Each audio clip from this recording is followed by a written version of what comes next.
जिस संविधान को तैयार करने में 2 इयर्स 1180 डेज समय लगा था, यानी कि 2 साल 11 महीना और 18 दिन, उसी संविधान से हम और आप चल रहे हैं। अगर जिस देश का संविधान सुरक्षित नहीं है तो हम और आप सुरक्षित नहीं है। संविधान का सारा एक एक मैटर हमारा संसद भवन में डिस्कशन किया जाता है, ठीक है।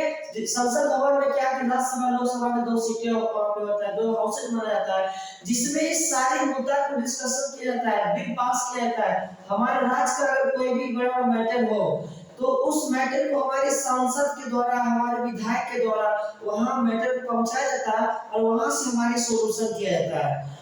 कोर्ट कचहरी जितना है उसमें किसको क्या सजा देना है, कौन सी धारा के तहत, कौन सी आईपीसी के तहत, सारा अकॉर्डिंग टू संविधान, अकॉर्डिंग टू आवर कॉन्स्टिट्यूशन, हमारे कॉन्स्टिट्यूशन के तहत ही सभी वहां पे डिस्कशन किया जाता है। सारे समस्या का निदान होता है, किसको कहां पे क्या सजा देना है। तो वही अगर जो संविधान हमारा सुरक्षित नहीं है तो हम बिल्कुल सुरक्षित नहीं है, ठीक है। तो संसद भवन हमारा एक मेंबर का एक फैक्ट्री माना जाता है, यानी कि हम है तो संसद भवन से है। संसद भवन किसी खास पार्टी को वहां पे रिजर्व नहीं है, सभी पार्टियों का वहां पे बैठक बनता है, जहां से एक कोई भी मुद्दा वहां पे उठाया जाता है, उस मुद्दा से वहां पे समस्या का समाधान होता है, तब जन जन लोग तक वहां से पहुंचता है। अगर हमारी संसद भवन पे खतरा आता है ना तो हमारे देश के ऊपर खतरा आता है। आप एक चीज जान जाइएगा, वो किसी खास पार्टी के लिए संसद भवन नहीं है, नहीं कांग्रेस के लिए है, नहीं आरजेडी के लिए है, नहीं बीजेपी के लिए, किसी पार्टी के लिए वो खास संसद भवन नहीं है। और ये हमारे देश की भाई की जो हमारे नए संसद भवन है, हम उसी में हमारी समस्या का समाधान चल रहा है, डिस्कशन होता है, हमारी बैठक उसी संसद भवन में चलता है।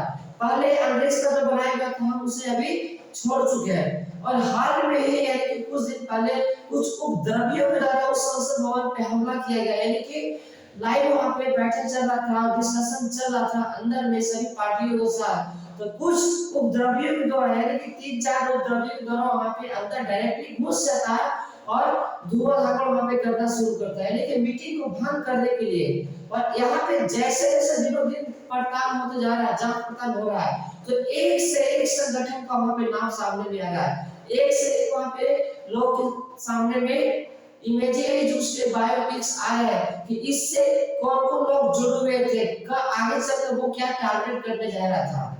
तो आपको पता है कि जब इस तरह का जो उपद्रवी हमला करता है तो उसके प्रति कई सारे धारा के तहत एफआईआर दर्ज होता है। सबसे बड़ा क्या होता है हमारे देश में होता है कि यूएपीए, यानी कि हमारे देश के ऊपर किसी द्वारा संकट आता है तो लास्ट होता है यूएपीए, यानी कि तो हमारे देश के लिए कुछ भी किसी समय भी कर सकता है। हमारे कोर्ट में भी किसी को सजा सुनाई जाती है, फांसी की सजा सुनाया जाता है, तो हमारा संविधान के तहत, हमारे संविधान में सभी चीज मेंशन किया हुआ है कि किसको कहां पे किस आईपीसी के तहत की कौन सी धारा के तहत उसे सजा देना है।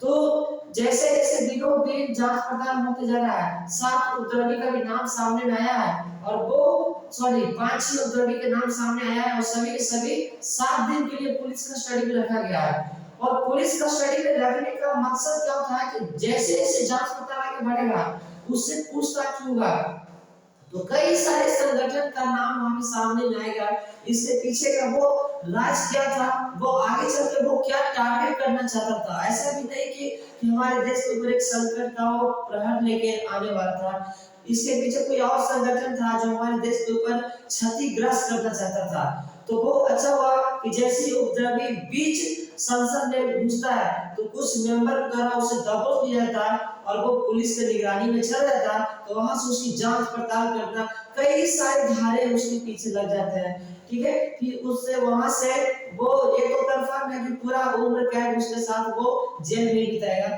लेकिन जैसे जैसे भी जांच पड़ताल आगे बढ़ेगा तो कई सारे वहां पे मुद्दा सामने में आपको देखने को मिलेगा, सुनने को मिलेगा। तो यानी कि हमारा संसद भवन सुरक्षित होना चाहिए किसी भी तरह से।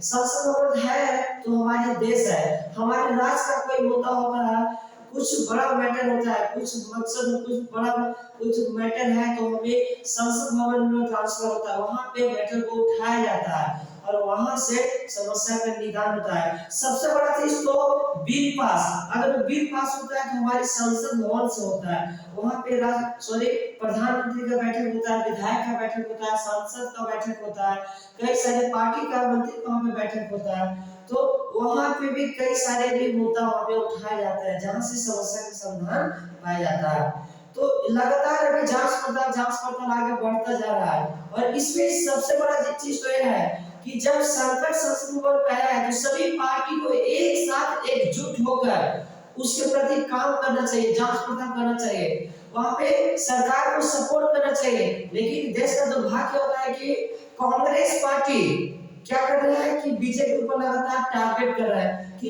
ऐसा करना चाहिए, ये करना चाहिए, उसको जब पूछना चाहिए, फांसी को सजा देना चाहिए। तो लगातार कांग्रेस पार्टी एक से एक ट्वीट करने जा रहे हैं और ट्वीट ना करके एक साथ एकजुट होकर समस्या का समाधान करें, उसकी जांच पड़ताल करें कि हाँ आखिर ये मुद्दा हुआ है तो इसके पीछे का राज क्या है, कौन कौन लोग इससे जुड़े हुए हैं और वो क्या टारगेट करना चाहता था। अगर एक साथ से एकजुट होकर मिलेगा ना तो बहुत बड़ा समस्या का निदान वहां पे माना जाएगा। तो इस वीडियो आपको कैसा लगा तो ज्यादा से ज्यादा शेयर कर देगा ताकि हर एक के पास वीडियो पहुंचे। और अपनी आपका क्या कमेंट है, क्या राय सलाह है, प्लीज कमेंट सेक्शन में जाकर अपना कमेंट जरूर दें। धन्यवाद।